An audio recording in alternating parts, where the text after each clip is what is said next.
Hello everyone and welcome to my channel. In our series of important sociologists, today I am going to discuss about the eminent contributions of George Herbert Mead in the field of sociology. So let's begin. So let's start with a brief introduction of George Herbert Mead. He was born in 1863 and died in 1931. He belonged to the country US and known as the father of symbolic interactionism due to his famous work Mind, Self and Society published in 1934. He also taught at the University of Chicago and his works are rooted in social behaviorism and pragmatism. Social behaviorism refers to the measurement of conduct that is observable by others in a social situation, and pragmatism seeks to understand social conduct considered meaningful by its concrete effect. Some examples of social conduct or social behaviorism are communication, language, gesture, signals, role taking, etc.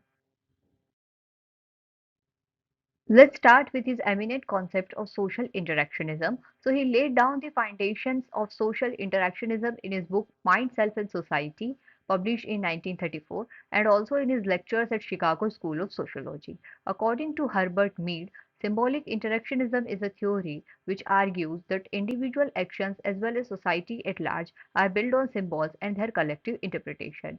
In case of symbols, he laid down the example like the works of art, music, film, literature, etc.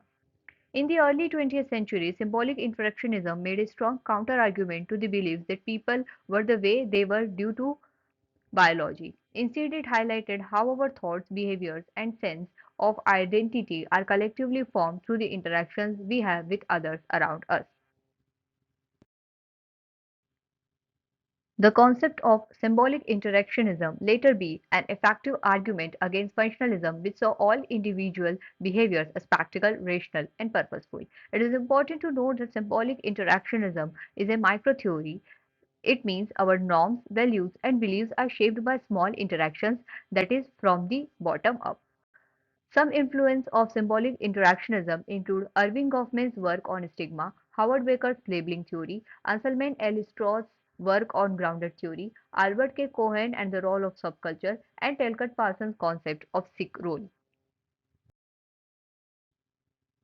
Another important theory given by George Herbert Mead is the theory of social behaviorism. For Mead, behaviorism was his way to combat the underlying assumptions within behaviorism.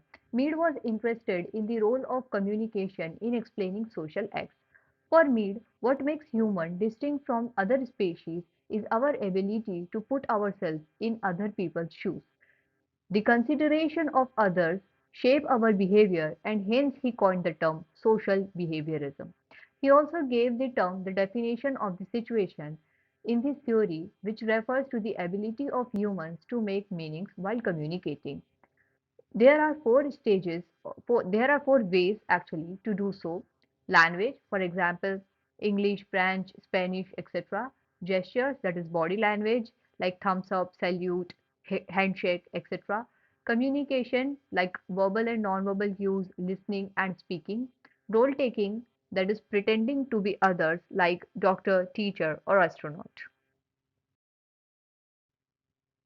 He also laid down some stages of socialization, but in context of kids.